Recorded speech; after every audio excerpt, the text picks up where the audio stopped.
Hey, Jessamyn. Hey, Ashe. Do you feel like you have to smile? We've been over this. I know. It was just like, I felt like we were being real, and then I felt all of a sudden it was like showtime, and I was like, should I be smiling? Well, I'm not now, don't worry. Sorry. That's over. This episode of Dear Jessamyn has profanity, sex talk, weed smoking, and a bunch of other shit that's just not for everybody. You also may not agree with the stuff we say or how we say it, and we think that's great. We're recording today from stolen Ohlone land. We promote cannabis medicine to people over 21. If you're not 21, come back when you are. What I want to do to myself is selfish in the best way. You let them know, boss. I feel like we're in the business of authenticity. If the show is... I don't know why. It's just like, I can't tell you what it feels like to be like questioned about my... I don't know. It's just like, yeah. Sorry. Sometimes I smile. I don't know. You've asked me a number of times about it. Yeah. Answer hasn't changed. It just is what it is. I don't have to smile. No, I mean, I'm just like, I don't want for you to feel like you have to smile, which is my issue entirely, trying to control anything Remember that you meme about that baby in the backseat and the dad said worry about something? yourself. Anyway, what is up? Not much. What's up with you? I was excited to record. We're recording a little bit differently than normal. Kylie's not here with us tonight because it is night. Mm-hmm. And night in California is like deeper night in New York. Mm-hmm. And so we're going to go solo. Duo. We're going to go duo on this one. Mm-hmm. And so that is up. Mm-hmm. And I'm excited to record tonight. I like the night recording. It's funny I feel like I'm having this funny thing about lights right now and how nice it is. We watched the sunset tonight together in the backyard, and then we're going to record after. And then you have to turn on these like lights because we're doing video now. We didn't when we started. And it's just funny. I'm like, artificial day, you know? Oh, interesting. It feels just like night lighting to me. It's like you have the lights on. Yeah. And so there's lights on. I kind of prefer the light. Maybe it's like new for me or something. I'm like getting used to it. Maybe. I feel like it's been a long time since we recorded. So that's part of what's interesting to me about this. It's been a couple weeks. A lot has happened in this couple weeks. That is so true. Well, yeah. Doesn't it always though? It's not any more than usual, I think. But I do think that a few different notable things have happened. And it's been a while since we recorded, so we thought that we'd just check in. Yeah. And you were traveling, which is some of what has been happening these last bit. How are you? Are you tired from traveling? You literally flew all day. Not all day. I didn't fly all day. Short travel, but like big work. I mean, yes, that is true. Yes, there's travel. I mean, it's not, when you think about like one to Barack Obama, it's not like that much travel, but I was not here on the scale. I have moved around quite a bit recently, and yeah, it's definitely it's provoked a lot. I'm tired for sure. I like that scale that you used. Yeah, I think about him a lot lately, or in general. I think about when I think about compartmentalizing and being able to manage everything and hold everything together and building everything.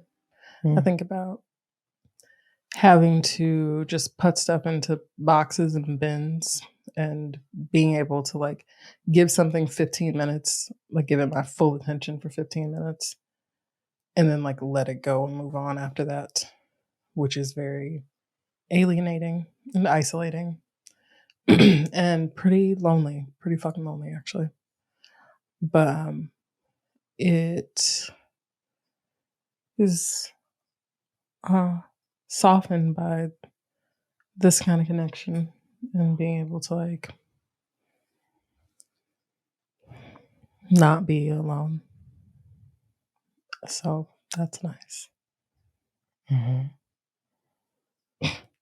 Is that too dark? I am just wondering, like, we were having such a sweet time just before. And then as we started to get set up, you started to get really rushed. You were like, why aren't we going fast enough? And I'm just like, isn't that part of why we're recording tonight is like, it's not, we can just take it easy. And so that's on my mind a little bit. I think I'm tired. Yeah, that makes sense. I think I'm like, I just like want it to be done. Like, this is something that's up for me right now. It's like, I feel like I have to like do stuff, you know, I have to like, I have to get the content made. I have to like be turned on. I have to like get the job done. Excuse me. And I don't prefer it, honestly. So I appreciate you bringing up the abrasive part for you. But one of the things that comes up for me is like I want to like be tighter with work. I want for us to have more precision and like not be dilly-dallying or like not be like not on a schedule. And that gets ignited from me when we are getting things set up. So I'm like, I want it to be tighter. I want it to be more precise. And I get frustrated. And I think that comes out. And I think that's probably what you're feeling.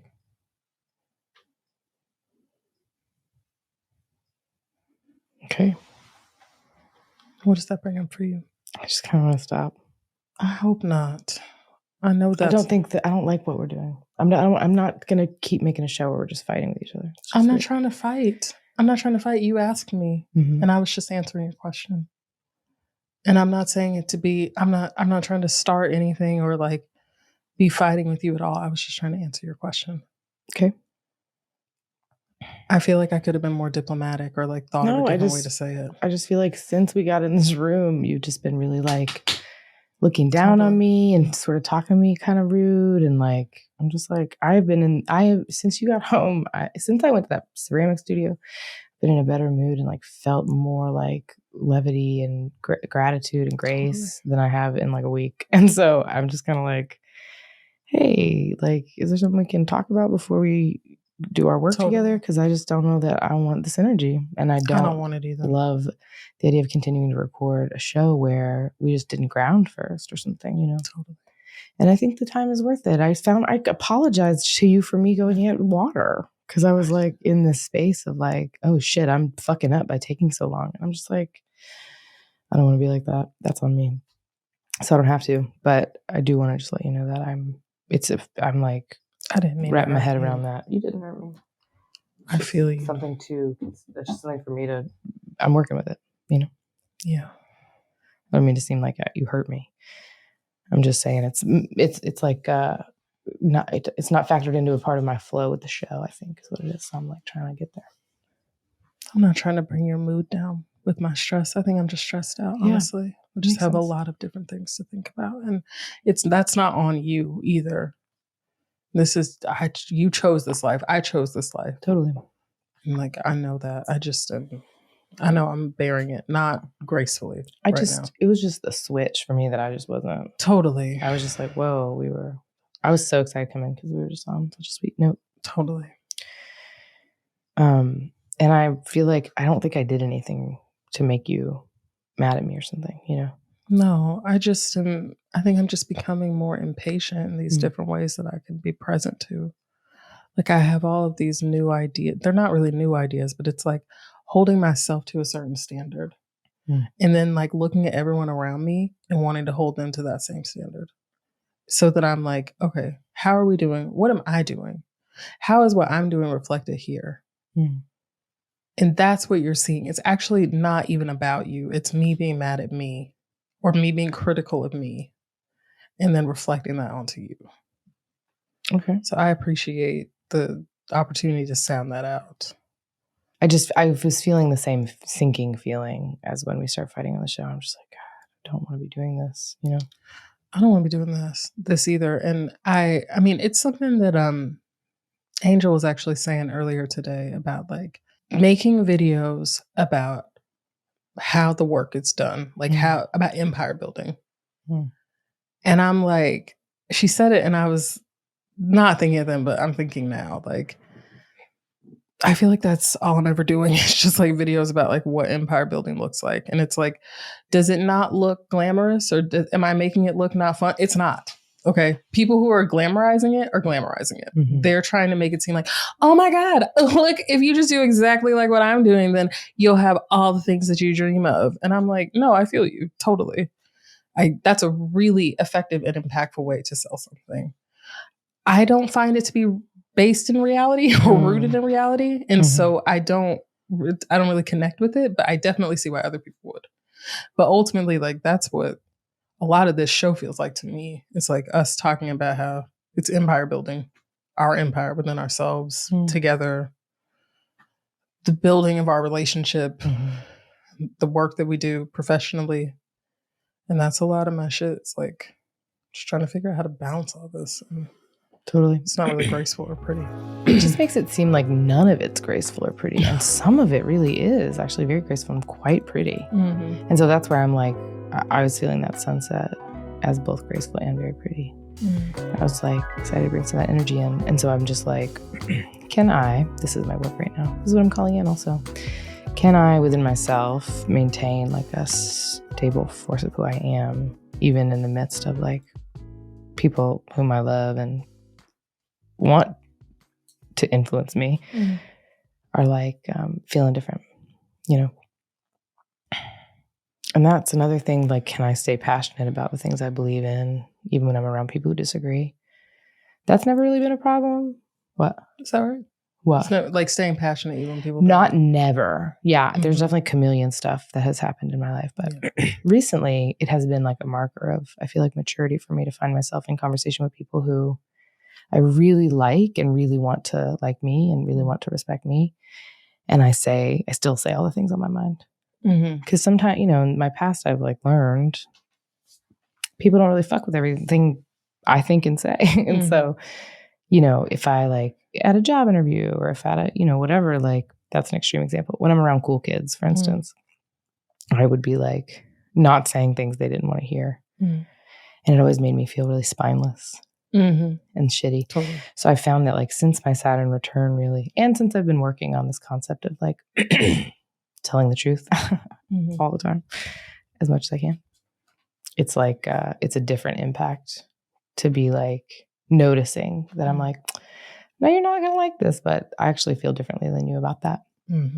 Like if it's pertinent in conversation, but totally, it does feel like a grown Ashe moment or something. I hate to put like a weird age thing on telling the truth or, you know, wellness trajectory or whatever, but it does feel like now and not before. So totally. I feel like on the topic of like bringing, you said that you're calling in like holding, like if you're feeling sweetness, being able to hold that even whenever you're someone around you is not experiencing sweetness. And something, and that's real. You do that so well now that I'm thinking about it. Sorry. So this is my thing. I feel like I am holding all the different emotions all the time and letting them all be there. And a lot of people are not. They're like trying to exclude certain emotions. Definitely posi-core bullshit. Yes. Sure. And they get mad whenever someone is disrupting that reality. Yeah. And so my thought is that I'm experiencing happiness even when I'm experiencing sorrow. That the sorrow, experiencing the true depth and ickiness, like the blah flavor, the like fucking like unctuous, nasty flavor underneath. I don't know what the word is I'm looking for. It's just like fucking nasty. Like some like that bad. Repugnant. Yeah. But like that odor, smelling that, tasting that, like really letting that be there is a part of experiencing the joy and the pleasure. And it is really helpful for me whenever there are people who can just be like, I'm keeping on the sunny side. I'm sunny right now. I'm feeling good. And I don't really give a fuck what you're doing because it's a reminder that like that's all everything is also. But it's like, I guess I'm like, that's it. That's it. Keeping on the sunny side. No, the experiencing the darkness is a part of experiencing the levity and the joy. And that it makes it easier, I think, to hold the joy and not to hold the joy even whenever other people are not holding the joy, when you are also experiencing the sorrow and the sadness and the bleakness. Because otherwise, I think it's like you just kind of go with the wind of whatever anybody else is doing. If you don't stand for something, you'll fall for anything. Yeah. But yeah, I have very powerful emotions. You said that I can hold an emotion even whenever other people are doing something else. Yeah. Like to a fault, where I will like color all the space around me with like some shit that like you can't get rid of. It definitely, I'm wondering how much it plays into like when you seem like you're not all that interested in the like reading the room, you know? It's like you're like, I'm doing my thing. So does that feel like something to you? Like because like I'll be like in a bad mood and you'll be in a really good mood and you'll be like maintaining your good mood and I'll be like, good mood haver. And I'm like jealous and I want to be in a good mood, but I'm like feeling whatever. I'm not getting past something. I'm not accepting something usually about myself, or it's just like something happened. It's like I'm bummed out, whatever. And you'll just be like, it's a good day. I love my life. This is a great job. I did a cool thing, whatever. And I'll be like, not into it, or like, yeah, like frustrated about it kind of, or like not wanting to share space. Cause it's like deep down, it's that I don't want to fuck with your mood. Like deep down, I know that I would be sad. I am sad when I ruin a good time of yours, you know? But what it feels like is like jealousy, pretty classic jealousy. But, you know, no, I mean, I was just going to say, like, I feel like when that happens, that it strengthens my joy and calls me to it more, because I feel that like that there's a need for more of it, that like it needs to be, and it sucks. Oh my God, I hate when I get pulled down into the vortex of sadness, of somebody else's sadness. Cause it's like, but it is helpful because then there's a need to break through and up and out of it again. But that you have to go to this dark, seething place of anger sometimes for me. You help me instigate that sometimes. Like we will end up in fights where it's like, there's only like, you will push me past the place where I've been like, no, I'm good. Like I can hold this. I can hold this. Like, no, there are a lot of emotions here, but I can hold this. And you'll just be like, you can't hold it. Or why are you trying to hold it? And then I will erupt. And I always feel so much better after that, because I was not being honest. I was not being authentic and true. I wasn't feeling all of it. So that's always really helpful for me. What I'm calling in this week, that was the original question. What am I calling in this week? I'm calling in, what am I calling it? I'm experiencing a lot of joy right now, and a lot of joy, a lot of excitement.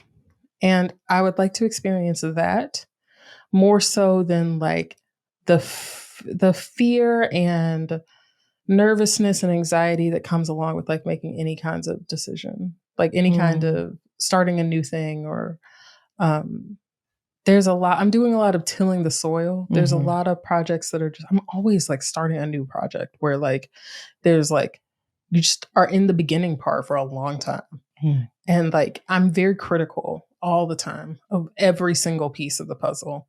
So then I'm like critical of like the beginner shit. Meanwhile, I have projects that are like years old and like need the same, more maintenance than they needed in the beginning. And I will get caught up in like oh my God, the fucking, what is this? The screen, this aspect of the work. But like the building of it, there is so much joy in the building of it. There's so much joy in tilling the soil and just getting a shovel, you know, like you'll be out shiny, here like it's like new. Everything's like, and the work potential. feels good. It feels like at the end of the day, you're like, wow, look at all these things that I accomplished. Like they're very tiny things if we are not move that far forward, but there's more happening now than there was before. And it's like very gratifying. And that I'm calling it. And it's just like really enjoying the process of it. I've been thinking about that song November by Tyler, the Creator, and how he asks in this song, what's your November? Is it a person? Like, is it he's asking like, no, he's saying that November is this idea of the best time. When was it the best? Like what was the part of the journey that was the best? And like that part of the journey, when it's happening, I feel like you don't know that it's happening sometimes because it's so brutal. Like it'll be like, yeah, we don't have any money, or like, I don't know how we're gonna like keep this alive. Like, I don't know where I'm gonna sleep. I don't know what's gonna happen, you know? But it's also like exciting. That's usually when you're like really leaning into love and leaning into like the people who are around you. That's and right. Like you're eating that joy. And that joy is so much purer than any money or any accolade or there's no amount of manufactured gratification that can match that feeling of just being in it for the love of it. And like, I think a lot about what my November is or has been. And it's always been the times when like it was, like shit was kind of hard. And so I'm trying to enjoy the hard part, but also be excited and live into the part that is exciting. Boy, now I'm thinking about mine. What's your November? Is it a person? It was a moment, and it was like an era. I was maybe like 23 to 25, in that range. Maybe younger, actually. 22, 23, 24. Anyway, it was like this. It was this time when we would go to a lot of local band shows in Durham, and we had our favorite bars, and we had our living local. We walked everywhere, and I lived with a bunch of my best friends, and all the other ones lived like right around the corner in this one neighborhood. It was just like a time. It was like a real specific time in life, time moment. That's what I thought of when you said that. It was just like this. We were just making so much art and just like constantly like, we were definitely broke as fuck. All of us so broke. And we would like, we dumpster dive. Like we had one of my friends' boyfriend was called the Dumpster Fairy, and he would just drop huge things of produce off on each of our doorsteps. We had literally, there were 3 houses that were like each a block away from each other. Was it like Rent? Exactly. It was like it was like Southern fried Rent. No, it literally, your situation was literally Southern fried Rent. 100%. So we don't take that. You see that musical? Somebody needs to put that out. That's true. I'm not gonna, so it's fine. Go ahead. What's yours? My November. One of my Novembers was the Mateo years. I think also when I was working in measurement and Mateo. So this is like when I was like 26 through 29, 28, 29, something like that. And like, there was a lot going on. Like, there's part of me that wants to say I was drinking way too much, but like, I was drinking a lot. I was hanging out with people who drank a lot, which, I mean, we have fun. It was like a restaurant thing, though. Yeah. I feel like that's context. Culture. Yeah. So that's a culture for sure. I also think that it's a part of your job in a way that can become problematic for some people, but it's like you can't not do that. Even if it's just like building camaraderie with people. Folks, I think sober folks can be in those spaces, but it is the culture as far as I remember it when I was doing that. Yeah. Well, it's like everybody was hanging out all the time, and I was spending a lot of time just practicing. Just yoga. For the sake of practicing. Yeah, practicing yoga. And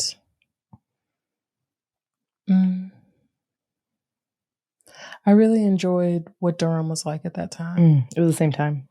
I was 24, you totally. were 26. No, totally. Right. In Crazy. The same downtown, in the same 5 points. Totally. Literally. It was a good time. If you were there, That's true. It was a vibe. It was a good time. The Pinhook was just like amazing. Yeah. Everything was fun. Queer people everywhere. Just everywhere. Real shit. It was a good time. Although, you missed the queer house party era, which happened right before the pinhook era. Mm-hmm. Totally. Where, different houses held down different like holidays. And like there was a New Year's house. This lesbian couple would always do New Year's. There was this like collective house that always did Halloween. And then we had summer dance parties, just like, different people's birthdays. There'd be a Scorpio party every year. Scorpios threw a Scorpio party where all the Scorpios just celebrated their birthday together. Very cute. And era, Durham, very good. Love that town. Although my friend and I were talking about it. He's from a place called Pecatonica, Illinois, which I love to say, Pecatonica. And he was asking me why I don't just like, make a goal to come back to Durham. And I was like, Durham to him is where he went to. And Durham is my Pecatonica.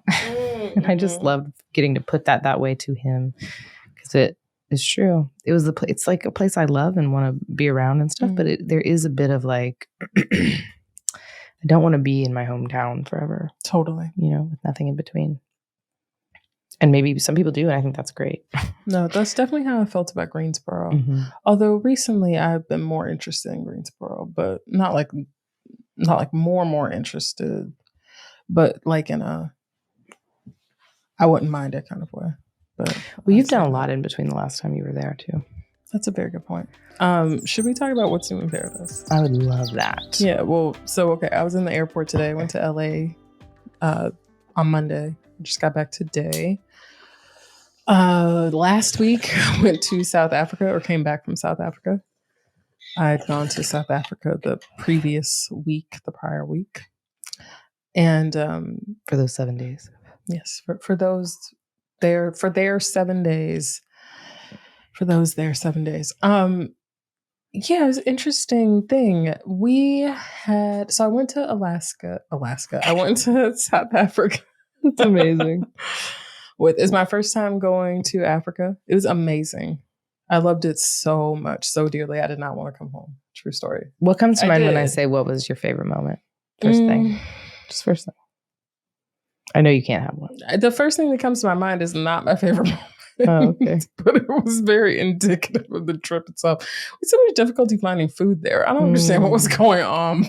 But I don't know if it was like, I don't know what was going on. The hotel food was, I don't know. It was just a random situation. But what comes up first for me is like, I feel like it was the day we got there. We went to the hotel restaurant and like, it was just like weirdly overdressed for the weather. It was so much hotter there than I thought it was going to be. I looked up the weather before we left and they said like 60s and 70s. And I was like, that's not that hot. So maybe I won't bring like all my hot weather clothes. But what I didn't understand about being below the equator is that everything is hot. So especially being that close to the equator. So it was very hot, I thought, the whole time we were there. Not like hot, but like hot, And so that first day, went outside, and I feel like I might have been wearing Uggs or something. It was just like very random clothes to be wearing. And we sat outside. It rained randomly too also. It's that kind of climate where it'll rain randomly. And the food I just remember the food being really random that was ordered. And then I asked for a glass of almond milk, which is not on the menu, but I needed it for my Sunrider foods. Just like trying to have a breakfast type of meal, but it was like 4:00 in the afternoon. But then that is actually also like, I don't know, 3:00 in the morning here. I don't know. It was just a very confusing situation. That's the first thing that comes up. I guess maybe that's not the thing to say is, okay, the other first thing that comes up was finding the 420 Cafe. That was really wonderful for me. Cannabis is decriminalized in South Africa. Oh, yeah.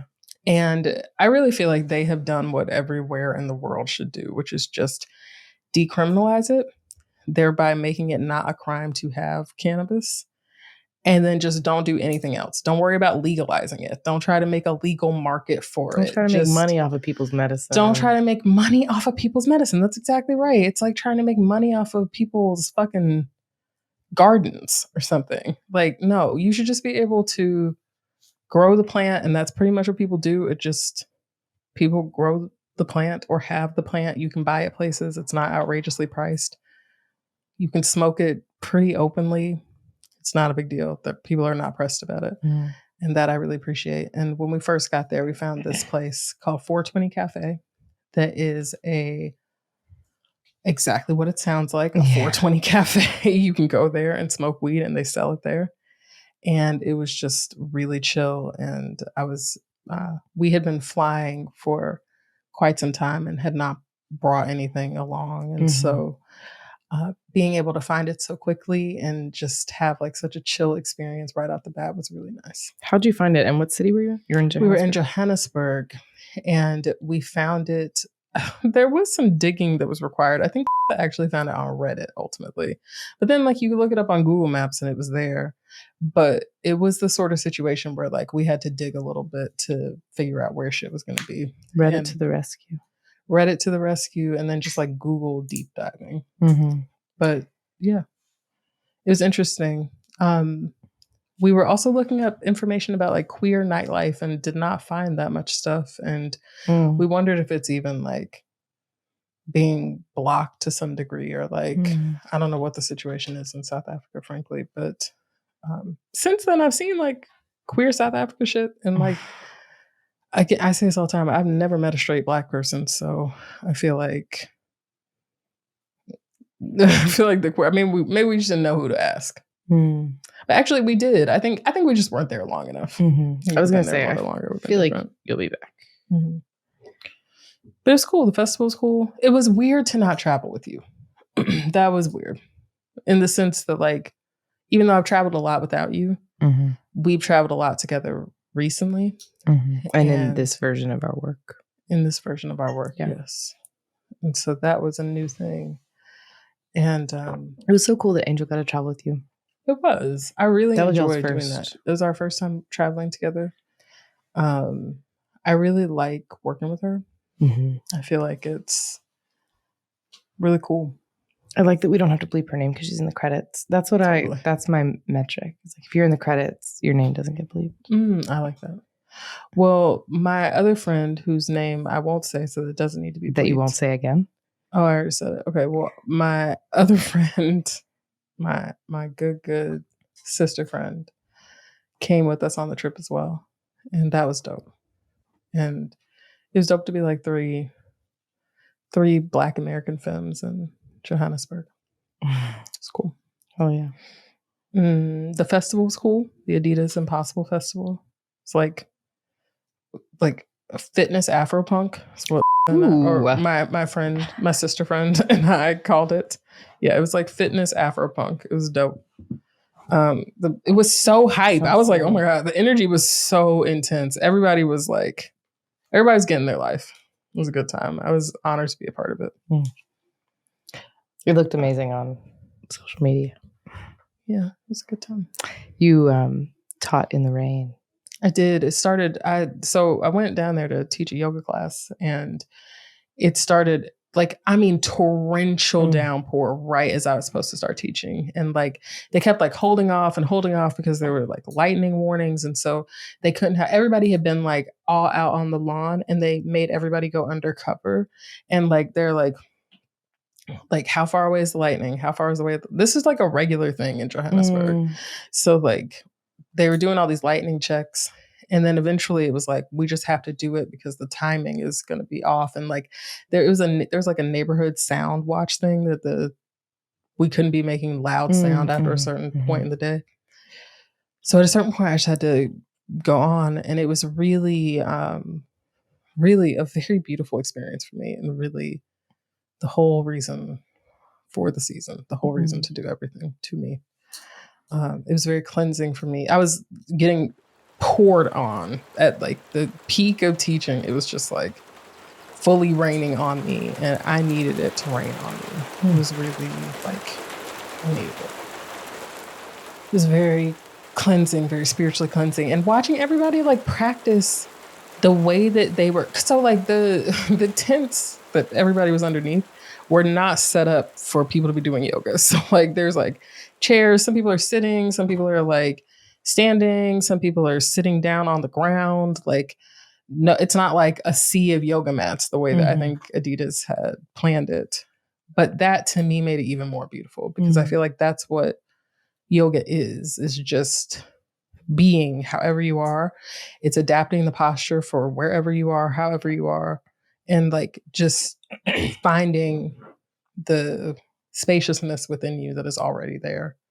And it was really cool to be in space with people doing that and to like just be energetically there.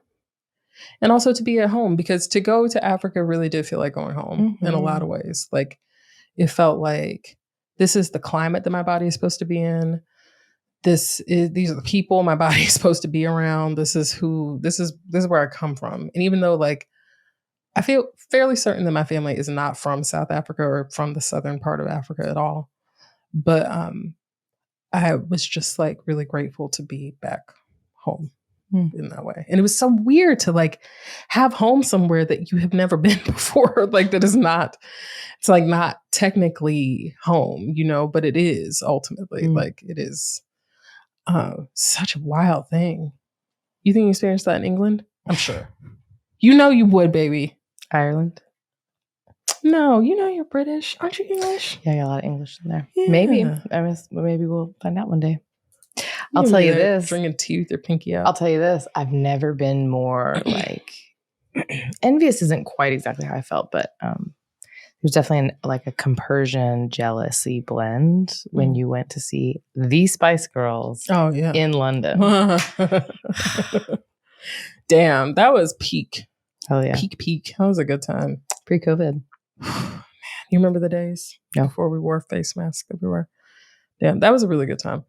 With your same sister friend. With my same sister friend. Y'all be traveling? We do. We also went to Sweet Heat together in Miami, Florida. But Sweet Heat, the queer Black lesbian experience, I would say. The at least Southern queer Black lesbian experience. I love that. Dinosaur. It was 100% baby. No, but Dinosaur is not. Sweet Heat is Black. No, Sweet Heat is Black Dinosaur for sure. Nice. It is no.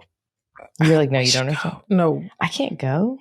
There were white boos there. Yeah, you can't have that many Black dykes around. Not have a white boo or two. I know, but like, I don't know that I identify as a white boo in that way, like in Black spaces. Do you know what I'm saying? Like, I'm the kind of person. You know, there's a white boo who got to be in the Black spaces. No, that's a very good point. And I would say that is not exactly how that's I'm. Not who you are. No, that's a good point. But you are correct about that. Yeah.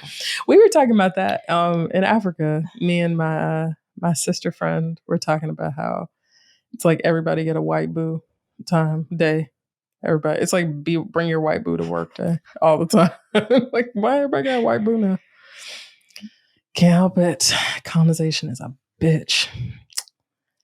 Anyway, so then, but I would have. It's funny to me that you constantly date highly sensitive people. I'm just noticing what an interesting matchup that always is. You love to just go right for the like. I'm very sensitive too. Oh, yeah. I guess I'm pretty gruff myself. You're so gruff. We're both so gruff and so sensitive. Literally. What's that about? No, can't dish it. Can't take it. Dishing, but can't take it. Well, I think we teach each other lots and lots. I do too. I think we teach each other so much. Do you want to do an Astro Thought of the Week? The fucking Mars Saturn conjunction started on Monday, or we went into it on Monday, and we had a very explosive Monday, and it felt like that astrology in living color. Channy said there was going to be a reality check, a very serious reality check. And you and I had a pretty serious reality check on Monday. It's true. And it feels like that could even be continuing to today. Just the intensity of the energy. I think it's probably the astrology. Totally. But everything always is, so. She said this week was going to just be real thick emotions and decisions and things coming to the surface that have been sort of hidden or not talked about, and that this week is just going to be bumpy with all of that. And it has been. She weren't wrong. But, you know, there is this thing that happens. It's like springtime, it's Aries season. There's like a lot of like, for me, I've had a lot of big emotions, but some of them have been towards motivation, which isn't always true. So I can appreciate that about it, like the go-getter nature of Aries, especially in Aries season. I feel like has pulled me from the depths a little bit. That came as a result of some of our explosive decisions and reactions and stuff. So yeah, it's definitely been an astro thought of the week. For sure. I'm sorry to cut it. I really wish I wasn't so tired. I don't think it's unreasonable for you to be tired. I'm also extremely tired. I feel you. Yeah, we'll be back here again soon. Yeah. I love you. Thanks for doing this with me. See ya. Bye.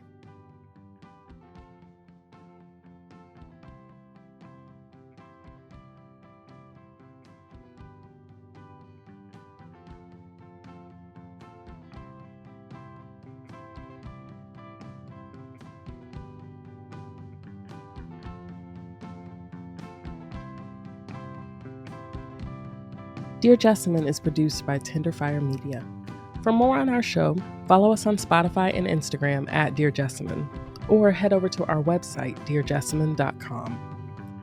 If you're an Apple Podcast person, you can subscribe to our show, and while you're there, write us a review. They really help us out a lot, and they give you a place to let folks know how you feel about our show.